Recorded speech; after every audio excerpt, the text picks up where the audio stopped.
It's Friday Night Live with Vince, pregame, postgame show. Your destination for top high school football previews and wrap-ups with Vince and his team. Buckle up and hang on for Friday Night Live.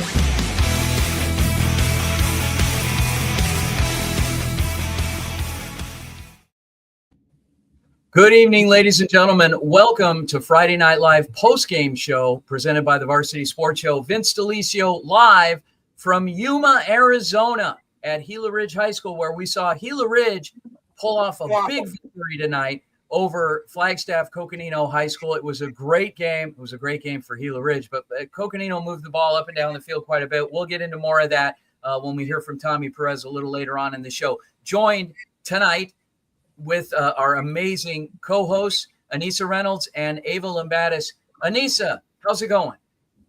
Pretty good. How are you? Awesome. Any surprises tonight? I was really surprised by the ALA Queen Creek game versus Perry. A close one, but ALA pulled it out. Okay, Ava, how about you?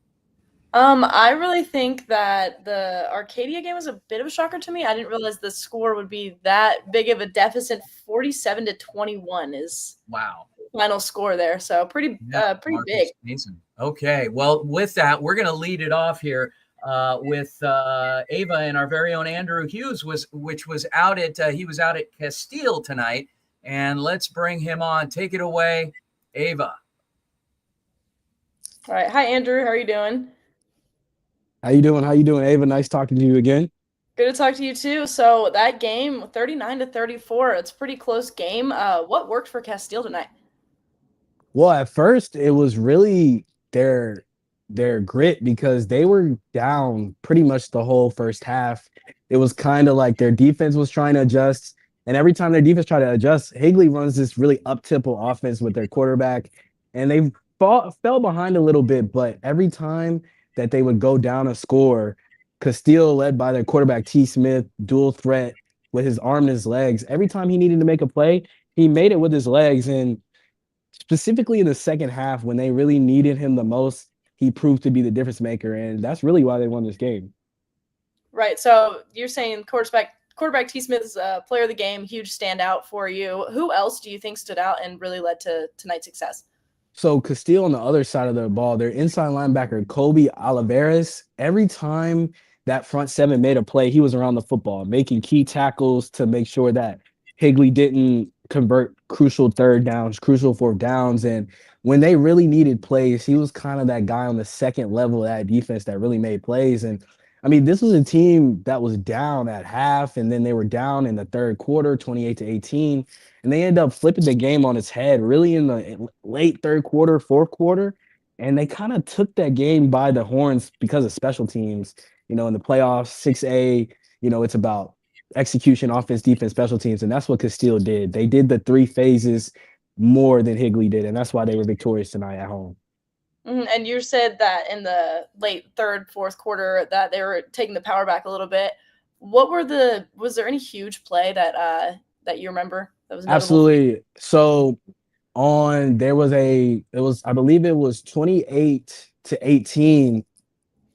It was 28-18. Castile came down and scored to take the lead, and they were up 32-28. And on the ensuing kickoff to give Higley a chance to respond, Castile forced a fumble on the kickoff, and Castile recovered, and that kind of gave them the spark they needed to take control of the game and really get ahead by multiple scores.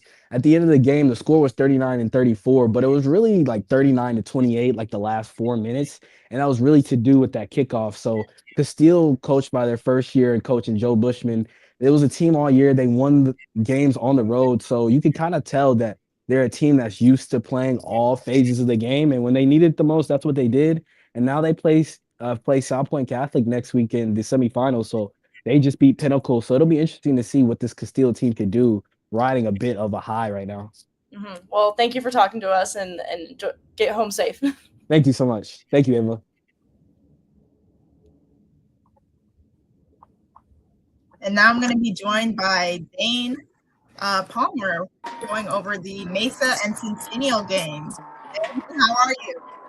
Guys, I encourage everybody right now Go on NFHS, find this game, buy it, download it. Don't care what you have to do. This was the most insane high school football game I have ever seen in my entire life. No words that I put on this right now could describe what I just saw. It was insane. Insane. I don't even know if you believe me when I tell you what's going to happen right now. Insane game, Zane. Break it down for us. What happened? Any key plays, key players?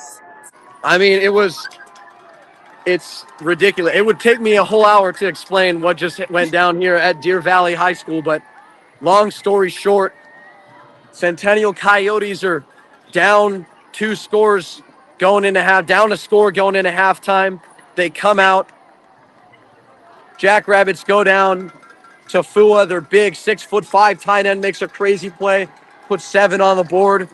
From that point on, Coyotes defense is locked down. They get 3 punts in a row. They go down, get a field goal, 2 touchdowns of their own. Reynoso helping lead the way on those. They go up by 2 scores, and they think they can salt the game away. And then out of nowhere, Jackrabbits come back. Cameron Williams makes an amazing catch, an amazing run, scores a touchdown, brings them within 5 points. They go down. Jackrabbits kick an onside kick. They get it. Get the ball at the 40. They go down. They score. Rio Arnett scores what everyone thought was the game-sealing touchdown. 45 seconds left, 50 seconds left. Coyotes kickoff is a touchback. They get the ball at the 25. They throw a screen pass to Reynoso. Reynoso picks up 45 yards, gets out of bounds at the other 45. They find Lee on another nice pass. They have it at the 31. And Hill, their quarterback, drops back. He's got pressure. He tries to get rid of it, ends up throwing the ball backwards, loses 20 yards. Now they're at the 49. There's 5 seconds left, 7 seconds left. They go down, 17 seconds left. They go down, Hail Mary. They have no chance. It's 4th and forever. Lob it up. Torrin Hill, the big tight end, at the goal line. Tipped, bobbled catch with 5 seconds left. Goes down. He's short of the end zone. First down, stops the clock. They go down there, clock it. Kicker Antonsen comes on with 5 seconds left. Hits a chip shot field goal from the right hash. They win it 41-39. The most unreal game ever. Yeah, sounds very intense. Thank you for that, Dane. You broke it down Unreal. very well. Unreal. I'm just running on nothing but adrenaline right now. I can, we're going to make sure we're extra careful getting down this ladder because just straight up nerves right now over here. So, Yeah, thank you, Dane. Exciting game. Love to hear all right. Get back on schedule, guys. Thank you. All right, up next we have Patrick Cohen. He's going to talk to us about the Desert View Canyon View game. All right, Patrick, was it everything that you were expecting and more? Yes, absolutely. I mean, this game was insane. I mean, you thought Dane's game was insane. Our game was insane. Everyone thought the Desert View was going to have this one in the bag, and Canyon View pulled off a major, major upset. I mean, my goodness, it was just absolutely unbelievable what we witnessed here tonight. Everyone thought the Desert View was going to have it in the bag, and Canyon View came out and shocked them. So they move on to the semifinals, and they will take on either Arizona College Prep or ALA Gilbert North. All right, and what did Canyon View do tonight that really worked for them and got them ahead and able to secure that win? Interceptions, which is a rare thing considering, up to this point, at least what we saw here in Tucson, Ryan Vasavilbaso had been untouchable in terms of interceptions, and he had 3 tonight. It was unreal, and so the interceptions is what really killed Desert View's offense, and they just could not respond at all to Canyon View's offensive prowess and their just absolute ability to just keep grinding and grinding and grinding. And so that's what really led to, unfortunately, Desert View's perfect season coming to an end. All right. And who stood out? Who would you say is player of the game tonight? I would say, in terms of player of the game, was their quarterback, Brady Scott. He was just unbelievable. He just was just unbelievable. I mean, he was able to stand up to the Desert View defense and just get pass after pass after pass, and was able to finally, prove once and for all that Canyon View is going to be taken seriously as they go into the semis. All right. Well, thank you so much for talking with me, and get home safe. All right. Thank you. Thanks so much, Ava. And now we have Devin Blankenship coming on with the ALA Queen Creek game versus Perry. I'm sorry, I can't hear you. You're good.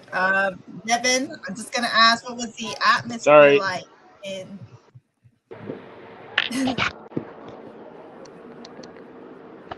Hello? Yeah, sorry, I can't hear anything. You're good. Slight technical difficulties.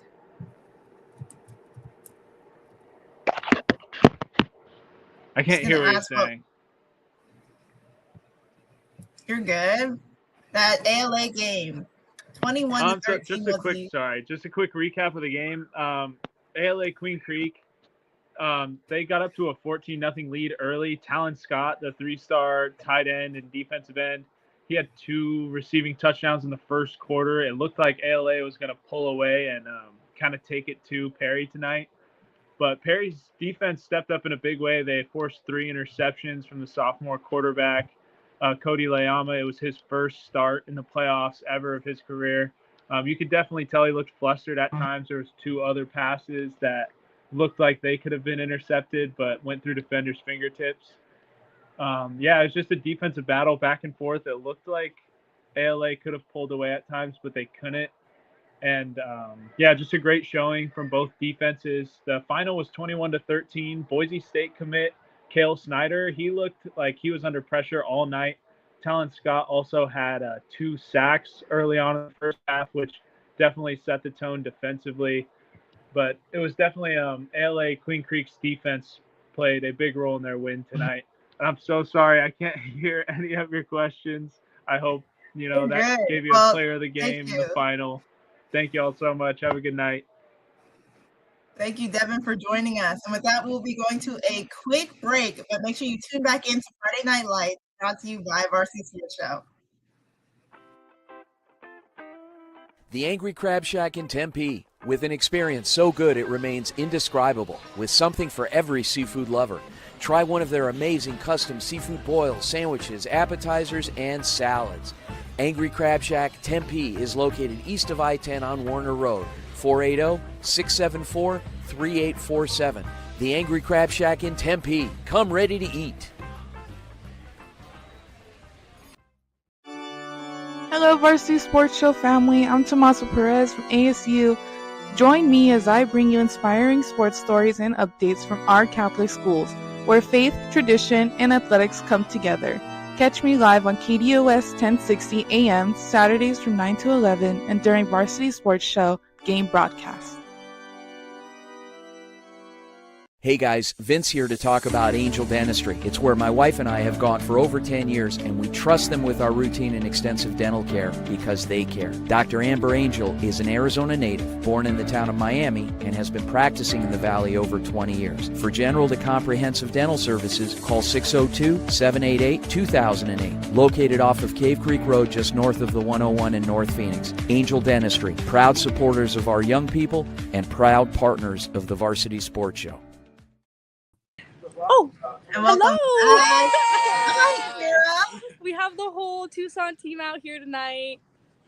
Amazing. Well, how was the game tonight? I cannot hear you. I can't hear you. That's okay. Just gonna ask you what your game. So we cannot hear you. The Horizon versus Marina game. It's okay. Uh-oh. Oh, that's you. Well, anyways, We were just talking about the game. I can't hear you, but it was a super exciting game. Horizon won. It was 30-20. Definitely Marana picked up on that fourth quarter, trying to win that momentum back, but in the end, Horizon pulled out that win. Very exciting game out here tonight. We had a very chaotic intro with a bit of a setup, but we got some really cool camera shots out there on camera 2. We had Anastasia back here working the camera as well. We have someone from the Phoenix team, Chase, out here, and Spencer doing color with me as well. And then we got Z on camera 1. So we got a full team out here, and it was a really exciting game. But ultimately, now Horizon will move on to the semifinal championships. So, yeah. All right, and were there any key players in the game? I can't hear you. Yeah. Yes. Well, thank you, Kira, for joining us. Yeah, I mean, we saw, if I can mention a couple key players, we saw Bodie Zamorano was our player of the game for Horizon, and then we saw Jeffrey Smith for Marana, and Colton Meyer, the quarterback, actually has the most rushing yards, I think, in all of Arizona. So that's huge. They had some fireworks out for him too, so that was kind of cool. Yeah. Perfect. Well, thank you, Kira. You guys have a Bye.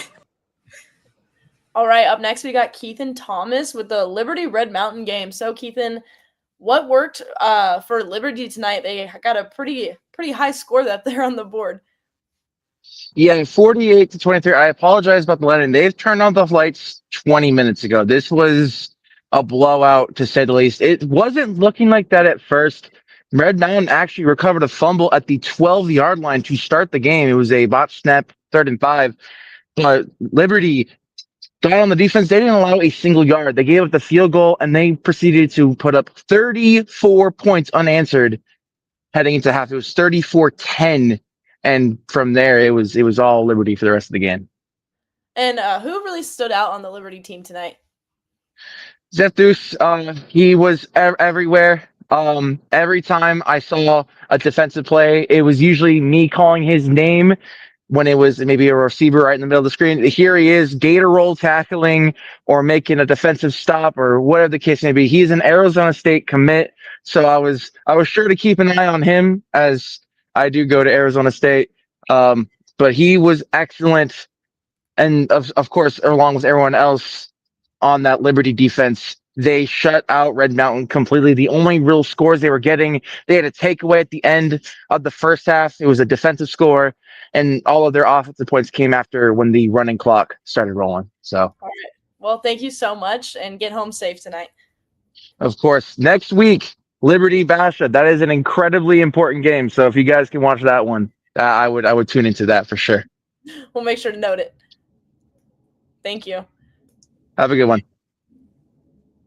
And now I'm going to be joined by Tommaso Perez going over the Gila Ridge and Coconino game. How are you doing tonight, Tommaso? I'm doing great. How are you? Pretty good. That game, can you give me like a short recap? What was going on? The game was pretty great. Both teams were going strong. Gila Ridge will play next week against Micah Mountain here in Yuma, so we will be back here. Their key players were great. Defensive line, amazing. They keep their momentum going as always, so can't wait to see what they bring next week. Yeah, and they pretty much shut out Coconino 27-0. What made them so powerful? Their defensive line. There was a great pick in the beginning of the quarter, literally best interception, got their first touchdown. Honestly, this whole game was just really shocking to see. Coconino's offensive line, definitely, they had a lot of short pass plays. It was great to watch. The weather definitely made a lot of challenges for both teams. And you talked about, sort of what Coconino could have done. Any offense they could have done to maybe change the outcome of tonight's game? Definitely, especially fourth quarter, their offensive line came back strong. Number 6, Kanahago, he had a great touchdown. There was a trick play, which was really amazing to see, brought a lot of excitement to us. And then a 2-point conversion for number 10, Gabriel Cota, which literally the tension in the audience, everything was just so powerful, and especially with them doing that in the rain, it was great to watch. Well, thank you so much, Tomasa, and I hope you drive home safely. Thank you. All right. Looks like up next we got Jacob Nold with the Arcadia and Marcos Deniza game. That one was pretty exciting. Hi, Jacob. How are you doing tonight? I'm good. So 47-21. That's a pretty pretty big score there. What stood out for tonight? Like, give me a recap of the game. Yeah, so I mean, starting off with the game, I mean, coming into it, they were both pretty high-powered offenses coming in, both like really average a lot. Arcadia obviously undefeated, and then Marcos Deniza 10-1 coming in as well. So both pretty high teams, but overall, Arcadia just dominated from the start. The score kind of doesn't reflect really what it was as much, but Arcadia just deep, big plays, big play after big play. I mean, Zach Smith, the quarterback, had 6 touchdowns, and he had 5 in the first half. So that's kind of how it was. And would you say Zach Smith is player of the game for tonight? I think I would. Him and his receiver he was playing with, Ian Slater. He was Ian Slater caught 4 touchdowns, so 4 of his 6 he caught. So yeah, between the two of them, it was definitely between them. Yeah. All right. Well, thank you so much for joining us here tonight, and get home safe. Cool. Thank you so much. I'm now going to be talking to Ethan Troll about the GCU ASU women's hockey match. How are you, Ethan? Good. And to recap the game, it was explosive on both ends, honestly. ASU started off really hot, and they finished the game with 54 total shots on goal. But the goalie for GCU, number 3, Anika Olsen, saved almost 100% of those shots, except for the 5 goals given up. But she saved pretty much every single shot. We named her player of the game because of it. Oh, wow. Amazing. What was the energy like in the rink? Well, there wasn't too many people there, but when it comes to where the benches were, where all the players were, it was insane. Yeah. Players were firing up each other left and right. The coaching staff was really well, and when it comes to the energy on the rink, it was so electric for both teams. Both offenses were just going back and forth and back and forth. It was so fun to watch, and the final score was 5-2, even though it may not look like a good score. It was very, very contested throughout most of the game. Well, thank you, Ethan, for that, and have a good night. You too, Anissa. Thank you. All right, next up we got Marla Mundo on here to give a little preview of the Nevada 1A state championship game tomorrow. Yeah, how are you doing, Ava? I'm great. How are you? I'm doing good. All right, so tell us a little bit about this game we got going on tomorrow. Yeah, so it's really exciting. It's 8-man football, so it's going to be 8 people, 8 players on each team every time, and it's really interesting because both of these teams are not from Las Vegas. Tonopah is about halfway to Reno from here. It's about a little over 3 hours from here, and Brannigan is about an hour and a half from here, so it's super exciting. Both small communities, both really rooting for their teams. Awesome. Well, thank you so much for that little preview, and we'll make sure to check it out tomorrow. Yeah, thank you, Ava. Have a good night. You too. And now I'm going to be joined by another intern, J.R. Lambright, talking about East Texas and some of their playoff teams. How are you? Oh, fairly decent, Anissa. I've been hearing all these games. It's really exciting, especially Dane and Kira. They seem like they're on pins and needles. Exactly. So tell us a little bit about what's going on in Texas. Oh, it's rainy over here, and so the Kilgore game, which is the one I've been tracking, is Kilgore versus the Stafford Spartans. Real quick, like Rayshawn Williams for Kilgore scored at least 3 touchdowns in this game. I kind of lost count to be frank, but that's not even the play of the game. After a pick 6 in the third quarter, in the fourth quarter, Messiah, I hope I pronounce it right, Messiah Mumphrey rushed 79 yards for a touchdown. And so the final score for Kilgore versus Stafford was 42-0. And last week they played Little Cypress versus Mauriceville, and the point differential over there was 61-14. The point differential over there was like 47 points, 42-0 this week. Well, thank you so much for that recap, JR. I hope you have a good rest of your night. Y'all too. We'll see each other around. All right, up next we have Rodolfo Gomez out in Sacramento. Rodolfo, how are you doing tonight? Good. How you doing, Ava? I'm great. So tell me a little bit about tonight. Well, the championship is already set. You got Folsom High School who beat Monterey Trail 54-14. And actually, there's a game going on that Grant is about to close out Oak Ridge 7-6. It was a close game throughout the whole day. And actually, at the fourth quarter, Grant was able to get a touchdown while they were down by 6 throughout the first 3 quarters of the game. Wow, very exciting. Well, thank you for coming on tonight. Sorry, we had to make it a little quick. Well, you get home safe. Absolutely, Ava. Thank you. Thanks, Rodolfo. Okay, guys, we're getting kicked out of here in Yuma at Veterans Memorial Stadium at Gila Ridge High School. Big win for the Hawks. They're back here next week. They host Micah Mountain Friday night. We'll be back as well. Guys, on behalf of our amazing team from Arizona, Texas, Nevada, and Arizona again, Ava Lambatis and Anissa Reynolds co-hosting tonight. My name is Vince Delisio. Thanks again for tuning in to Friday Night Live post-game show presented by the Varsity Sports Show. Have a good night, everyone.